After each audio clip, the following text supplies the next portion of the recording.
No, I can't talk about it. No, I know. We're going to do a piece to camera. It's not right yet, hey, Rach? Can't talk about it just yet.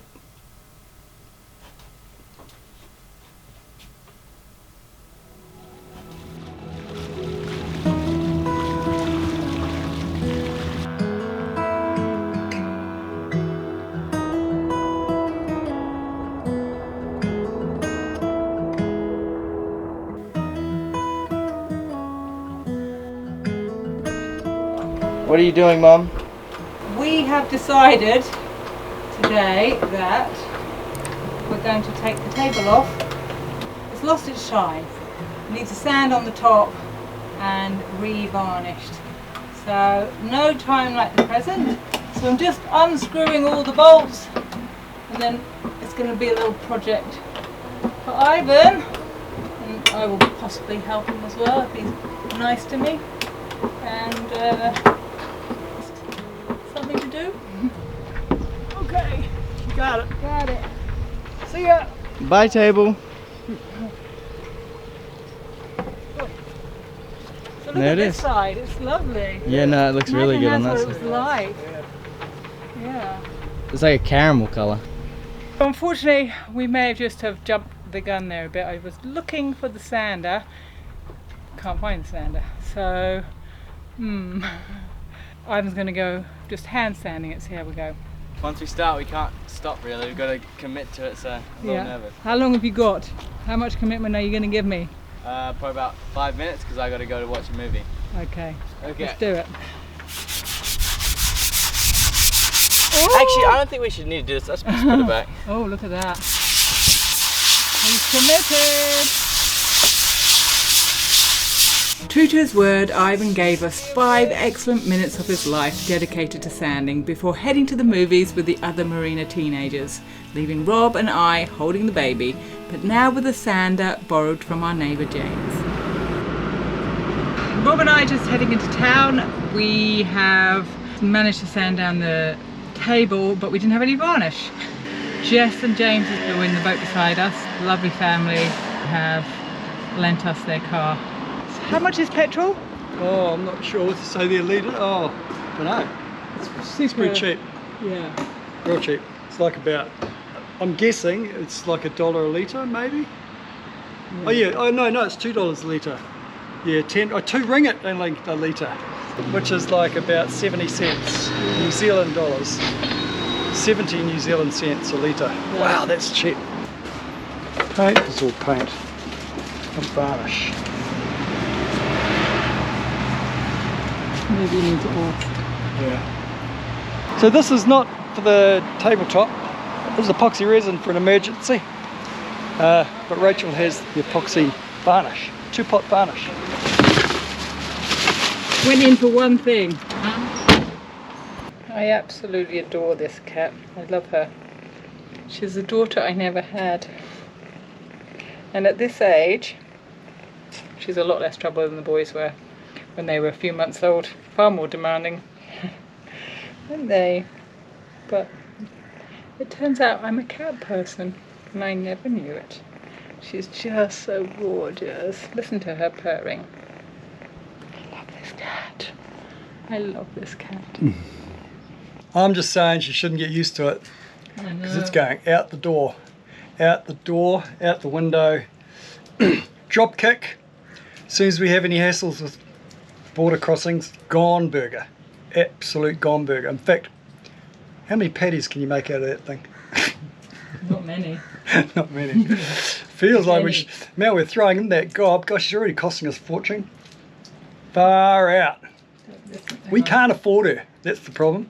We're not sustaining our sailing life as it is. Throwing a cat on top of that, no way. Unless she can go and catch us some fish. Then I'll think about it. Don't listen to him. You're safe with me. I have to say, yes, I understand that we might not be able to keep her because, especially if we go to Europe, I don't think we can afford to take her through Europe. Yeah. But you know, oh gosh, you know, I've got a real empathy, and I always have. I've just thought that people who foster children Yeah. are the best people in the world. Yeah. And we've only had this cat for a couple of months, and already I'm so attached to her, and the thought of having to give her up breaks my heart. So imagine if you fostered a child for a few months or years even. Oh Yeah. God, having to give them up. Yeah. I take my hat off to the beautiful people who do that. Yeah. I love this cat. Have I said that?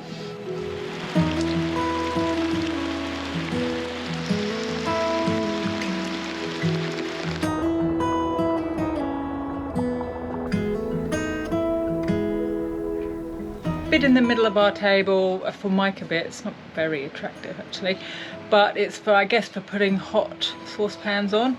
We were going to leave it on there. We've decided we're going to rip it off. Close the door because the boy's making such a racket out there. We can go and put our feet up, Rachel. It's about time the young fella had a crack at this. We broke the back, didn't we, Rachel? He vaporised off with Ollie and the other kids. Can't blame them really. That's okay, but he'll finish it off and we'll do the varnishing as well after this preparation's done. Yeah. Oh, look at that, we've recruited Ollie as well. Again. You're a tireless worker, Ollie. Oh, On our boat especially. comes with the glory. Is this okay yet? Okay, here we go, I'm going. I don't care. Here we go. Oh, beautiful. Those brush strokes are lovely on them. Aren't they just? Milo. Some people come into your life for a short time but leave their mark as they pass through. Ollie has done just that, but was progressing to the next stage of his life. After 8 years as liveaboard kids, Ollie and his brother Finn were heading back to Australia to begin trade apprenticeships, leaving a hole in their family that would be hard to fill. Goodbye, Ollie. Bye. Goodbye, Finn. Wow. How could you guys do it? Bye. Safe travels, guys. Go, go. Bye. See ya. You're gonna See you, love it. Ollie. You're gonna love it. You're gonna love it. Go get it, go get it. See ya. Bye, how do you feel? You're not turning the screen, right? A lot better actually. No, that's so sad. Good riddance, I'd say. Oh, I it's know. pretty stink. You gave that boy 6 weeks on the boat. 6 weeks, you'll never get back. Yeah. Yeah. I Felt like 2 The years. air's kind of cleaner. Freshness, Yeah. the atmosphere. No, it's just the water air's really clean and just, you know, not polluted by Ollie. So I think that's actually a good thing. All joking aside, it's very sad to see Ollie go. I know he's off to seek his fortune, but when teenagers on boats are hard to come by, and they're a great family, so it's such a shame. We were hoping to do more sailing with them.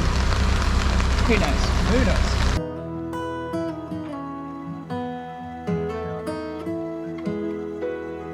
Over the following days, we took receivership of our mainsail back from the Doyle's representative who had fixed the frayed clew webbing. Ivan and Rob fitted a new washer at the gooseneck, and life trundled on. Until it didn't. Milo is not well. She's just down here sleeping. She has vomited, I don't know how many times today, quite a few. I woke up and found a whole load of undigested food on the mat, and then she's very sleepy. We did give her some chicken. We bought some chicken last night, chicken and rice.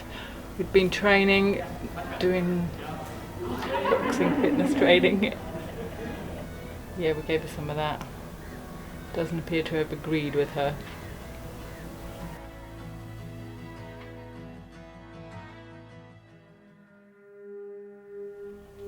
So it's been a pretty hard week this week. Hey, I got some very sad news. What? Milo died. What? Yeah. Oh my gosh. What's Declan? Was it? Let's just see. Yes. She was severely anemic apparently. which we had no idea about. They hadn't said that the week before when we took her to the vet, but she may have had other health problems from being a very young kitten when Declan and Chanelle found her when we took her in. And I blame myself for her death because we didn't get her to the vet early enough, and by the time we did, she was, you could see she wasn't at all well. But the vet gave us some hope because he said that, you know, she just needs to get a drip into her, wait a couple of hours, and then he could treat her. It needed her to get some strength back. So he put a needle in her neck, and the water went down really quickly. I think it was like a glucosey water, and he was, but then she had a little fit on the table and she died. And I have been devastated. I am so surprised at how upset I was. I cried and I cried. I couldn't talk. I couldn't do anything for the first day. I was just in tears. I can hold myself together now. We thought we weren't going to keep her. I was actually secretly thinking, actually, I can't give her up. We need to keep her. Milo came into our life when we weren't looking for a kitten, and I'm so glad she did. She needed us. Turns out we might have needed her too, because I miss her.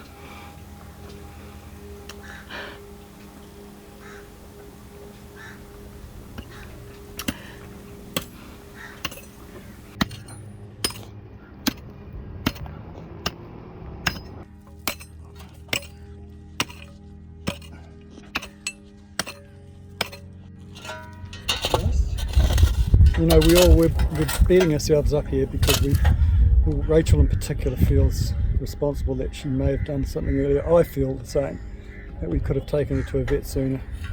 But we had a false alarm, didn't we, Milo? A week or 2 weeks ago, we were sick and it was all for nothing. And then, so we kind of felt the same way yesterday. But we feel we could have saved her, and that's really distressing for Rachel in particular, sweet.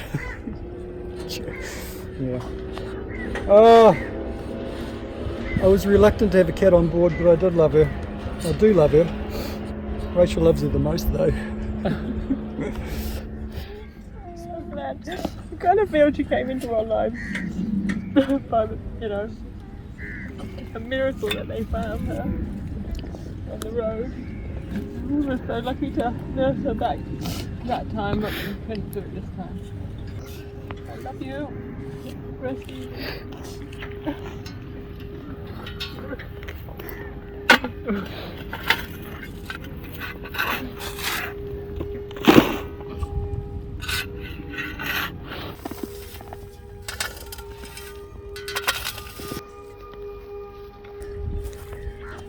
You know, so I'm sure some of you thinking, what a major overreaction.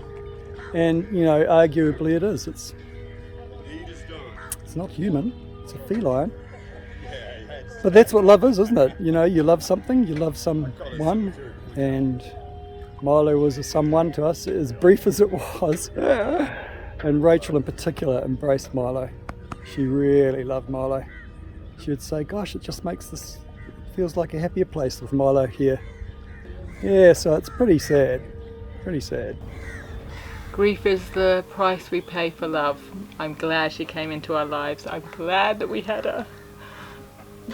I'm just sorry that she died so young. And I blame myself.